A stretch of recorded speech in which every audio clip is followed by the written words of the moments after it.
Eits, mau kemana?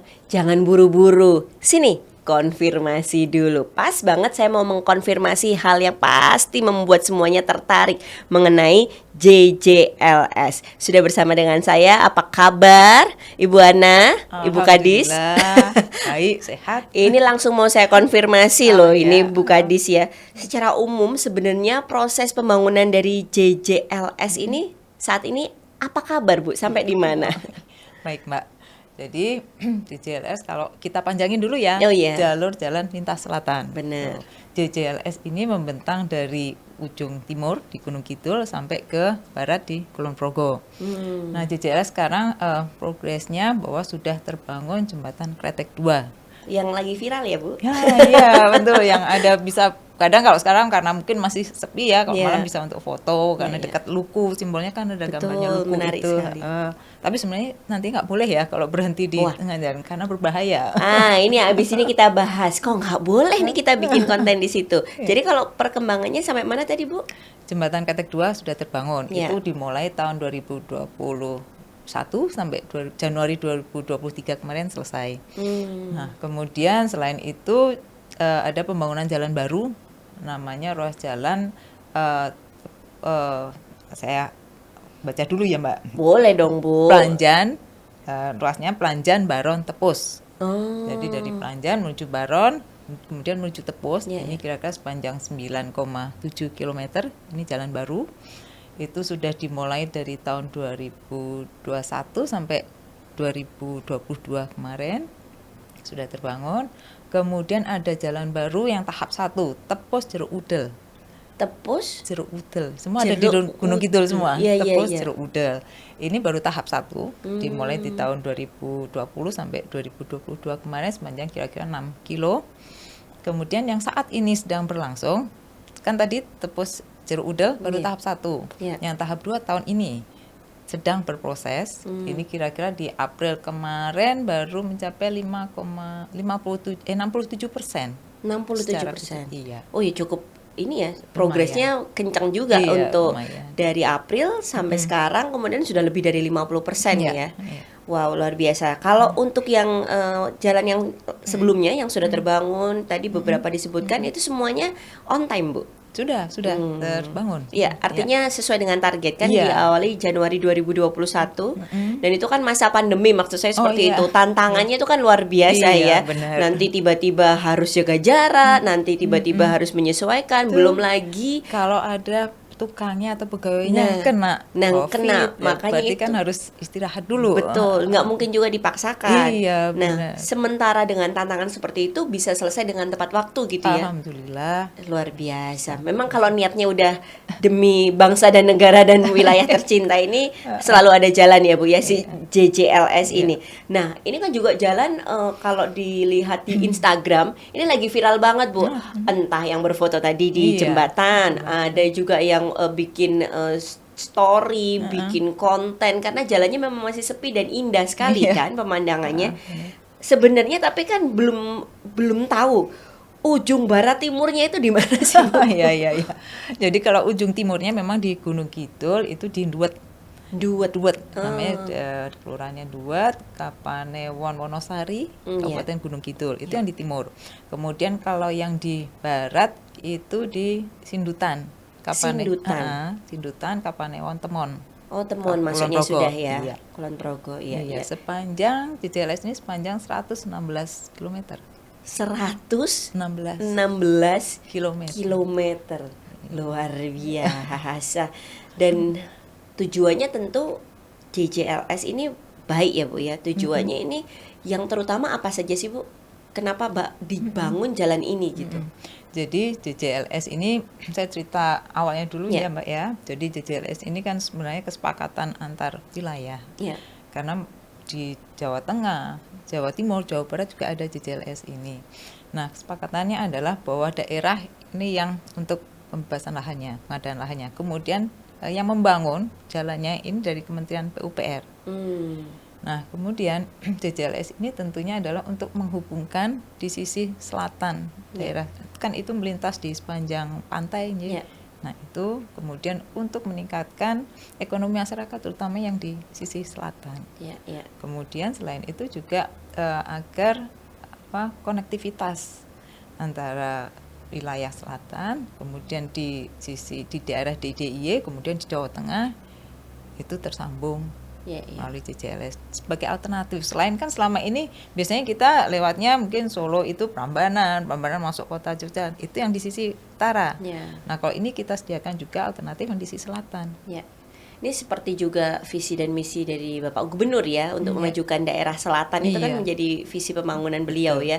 Dan pasti dari dinas ibu tidak mungkin bisa sendiri, itu akan disokong oleh berbagai dinas yang lain, betul ya. Kolaborasi lah kalau anak sekarang bilang, kolabnya para dinas karena jalannya sudah tersedia, nanti pariwisatanya juga semoga akhirnya terangkat juga, berkembang, orang lihat mampir istirahat di pinggir pantai daerah selatan, view-nya juga luar biasa sekali. Selain itu juga UMKM-nya kan kami harapkan juga berkembang, naik kelas. Dan di sisi selatan masyarakatnya perekonomiannya tidak hanya dari pariwisata, tapi juga bisa mengembangkan dari sisi bisnisnya. Silahkan berbisnis di wilayah tersebut, tetapi tentunya harus sesuai peruntukannya ya, sesuai dengan aturannya. Tidak bisa kemudian di pinggir jalan kok dibangun bangunan permanen yang untuk jualan segala macam, jangan seperti itu. Iya. Pastinya sekali lagi bahwa itu dinas terkait juga akan bekerja sama ya. UMKM di daerah selatan itu juga luar biasa, kulinernya juga luar biasa. Salah satu yang saya ingat tuh ini loh, produk iles-ilesnya. Iles. Itu kan soalnya kalau buat perempuan penting ya Bu ya. Cara diet salah satu yang paling enak tuh menggunakan beras porang gitu. Kalau di luar negeri kan ada tuh di Jepang itu shirataki. Nah, di kita tuh ada iles-iles. Siapa tahu tujuan wisata aman buat diet. Lalu kalau nantinya Bu penggunaannya, apakah berbayar seperti tol atau seperti apa Bu? Jadi gini, saya cerita juga ini bahwa kita juga ada SK Menteri PUPR nomor 1688 itu terkait dengan status jalan. Kemudian ada SK Menteri nomor 430 ini tentang fungsi jalan. Jadi berdasarkan dua SK tersebut bahwa tadinya JJLS ini merupakan strategis provinsi, jalan strategis provinsi. Tetapi karena ada SK tersebut, maka saat ini menjadi kolektor primer sehingga itu menjadi ruas jalan nasional. Jadi kalau ruas jalan nasional kewenangannya ada di Kementerian PUPR. Nah, berdasarkan SK Menteri 430 tersebut bahwa karena ini menjadi kolektor primer, maka ini kan ruas jalan ini adalah untuk menghubungkan kegiatan-kegiatan nasional kemudian ke wilayah atau ke daerah. Nah, di sini tidak berbayar, berbeda dengan tol. Langsung menghela nafas, seneng kita semua. Untung nggak bayar. Tapi ini memang tadi ya dari pusat ya, memang seperti itu ya. Ya, kewenangannya saat ini menjadi kewenangan pusat, terutama untuk pemeliharaan jalannya. Ya. Jadi kata kuncinya adalah tidak berbayar. Tidak berbayar. Jangan sampai ada yang tiba-tiba minta. Nggak akan boleh ya Bu ya. Pungli-pungli itu nggak akan ada. Tidak boleh. Iya. Kemudian nantinya ketika ini sudah bisa dimanfaatkan, apa sih Bu salah satu yang jadi tanggung jawab juga dari pengguna jalannya begitu Bu? Oke. Seperti tadi yang saya sampaikan ya Mbak ya. Jadi kita sudah menyediakan nih sarana prasarana jalan. Konektivitas sudah terhubung dengan baik karena lebar JJLS ini kan 7 meter ya, 2 lajur sudah cukup lebar itu. Kemudian bahu jalannya juga kita siapkan. Ya tolong masyarakat menggunakan fasilitas tersebut sesuai peruntukannya. Jangan mendirikan bangunan yang di sempadan jalan bahu misalnya. Jalan gitu ya, kanan kiri. Ada sempadan jalannya kan ada ketentuannya ini ya. Janganlah dibangun bangunan yang tidak sesuai karena nanti akan berbahaya juga buat yang membangun bangunan di situ. Misalnya ini karena ini kan pasti kecepatannya juga tinggi. Iya. Nanti kalau ada apa-apa kan terkena. Kemudian nantinya apabila hujan sangat deras pada bahu jalan yang harusnya air ini tidak ada di badan jalan, dia akan melimpas di kanan kiri. Kalau di sini ada bangunan kan airnya tidak bisa mengalir ke drainase jalan. Terjadilah menggenang, kemudian nanti banjir, kemudian badan jalannya juga rawan itu Mbak keropos dan terkelupas gitu ya Bu, terus berlubang. Ya, dan itu membahayakan semua ya, Betul, baik betul. pengendara maupun misalnya ada yang punya ide tadi di samping kanan kiri itu juga tidak menguntungkan. Iya. Nah, kalau di tol itu kan ada rest area. Nah, kalau di sini apakah juga nanti akan dibangun semacam rest area begitu? Kalau sebenarnya yang ada rest area itu tol ya, tetapi kemarin saya dapat informasi kemungkinan nanti ada rest area juga di JJLS ini. Nanti dari Kementerian PUPR ya mungkin akan berkoordinasi juga dengan Pemkab. Kalau nggak salah di Gunung Kidul soalnya. Oh, iya iya iya. Sudah ada sedikit bocoran. Jadi memang akan seperti itu ya. Kalaupun ada memang karena tadi kewenangannya langsung pusat, jadi pusat yang akan berkoordinasi dengan masing-masing wilayah gitu ya. Baik, tapi bahwa nanti ketika ini sudah beroperasi berarti udah nggak boleh berhenti di jalan untuk bikin konten juga ya Bu ya? Kalau yang di atas jembatan yang tidak boleh, tetapi yang di jalan ini sebenarnya kan tidak untuk parkir, memang badan jalan kan tidak untuk parkir yang lama. Tapi kalau saat misalnya ternyata bocor atau apa itu nggak apa-apa. Tetapi kalau untuk parkir memang tidak diizinkan kalau di jalan. Artinya juga nggak bisa berhenti nih untuk sekedar foto-foto, memang indah gitu, tapi mungkin bisa diabadikan di atas mobil aja gitu ya, dan juga bukan yang nyopir, si yang ada di sebelahnya gitu. Yang di jembatan itu juga Bu berarti ya? Kalau di jembatan memang tidak diizinkan untuk berhenti. Apalagi untuk parkir ya. Iya, sangat bahaya ya. Bahaya. Ya karena kalau kita juga mengingat jembatan, salah satu di Indonesia yang diingat Suramadu itu juga indahnya luar biasa ya, pengen banget untuk kayaknya foto berhenti gitu, tapi memang nggak bisa gitu. Dan masih inget betul dulu kayaknya ada yang berfoto dapat tindakan keras juga gitu ya. Jadi mohon untuk saling bekerja sama nantinya ya. Mohon dimengerti, dipahami untuk keselamatan bersama. Dan betul. Nanti kalau bikin konten di atas jembatan malah dikira wah radong kan, harus mulai informasi juga ya. Baik. Nah, jadi kalau tadi disampaikan juga sepintas pembangunan sudah berjalan, artinya pembebasan lahan juga aman terkendali ya Bu ya? Insya Allah aman terkendali. Iya. Sama satu lagi, ini ada beberapa yang saya iseng cari informasi, katanya akan ada kelok 18. Oh iya, benar Mbak. Jadi ya saya cerita lagi ini. Jadi di JJLS ini menariknya, yang Kretek 2 tadi jembatan Kretek 2 sudah terbangun ya. Kretek 2 itu ada di antara Sama sampai ke Parangtritis, itu dibangun jembatan Kretek 2. Nantinya juga ada dibangun jembatan Pandan Simo namanya. Jembatan Pandan Simo. Ini nanti antara sebelum Samas lah kira-kira, Congot menuju ke Samas, itu nanti ada jembatan Pandan Simo yang nantinya tidak kalah menarik. Sekarang saat ini sedang didesain di Kementerian PUPR.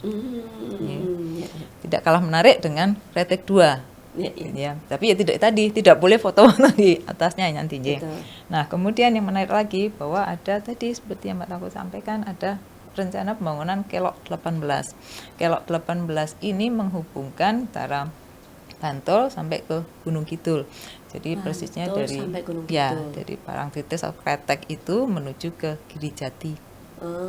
Karena memang agak naik ya itu ya, sehingga dibikinlah Kelok itu 18. Kalau di Padang Kelok 9 ya. Iya. Ini sampai 18. Wow.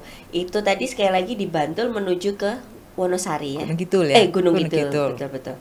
Si Kelok 18. Dan ini belum ya Bu ya, belum saat ini kondisinya masih hutan, masih tanaman gitu. Ya. Apalagi Bu keunikan yang bisa dibocorkan selain ada Kelok 18, ada jembatan?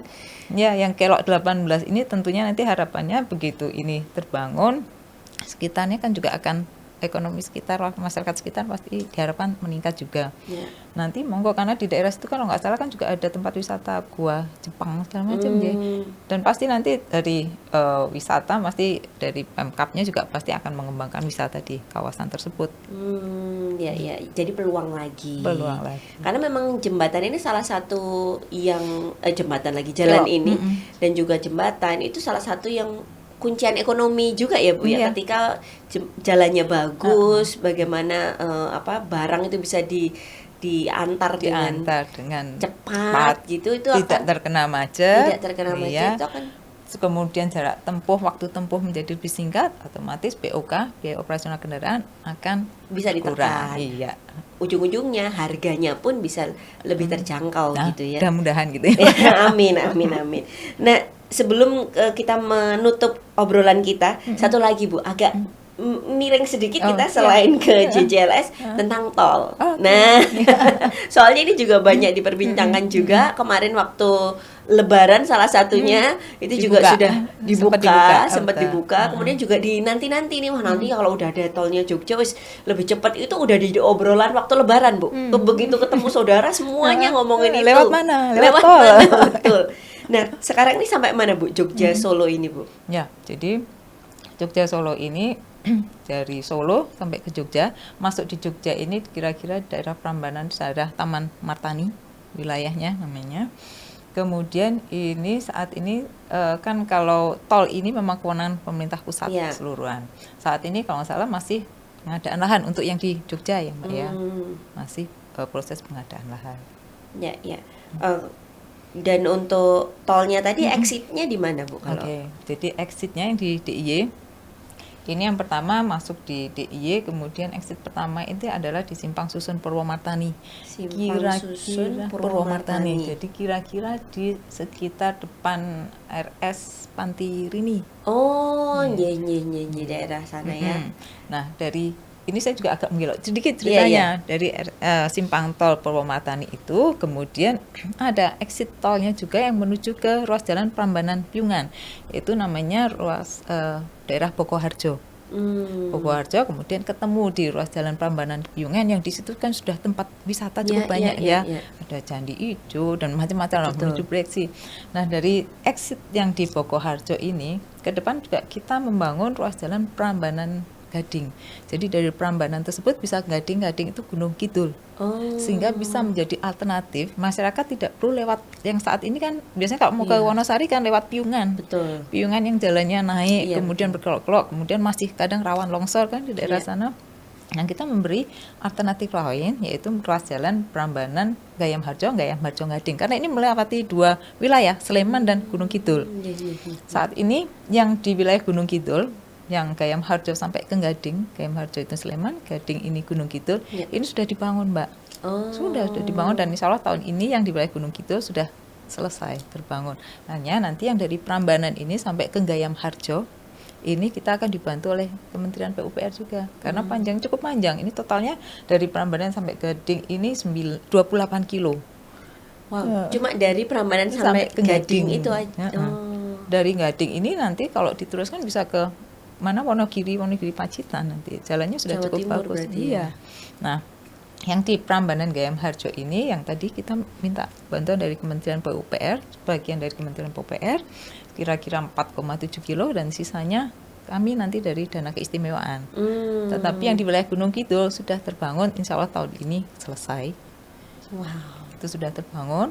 Itu yang cerita yang sedikit agak saya melencengkan dikit gitu kan.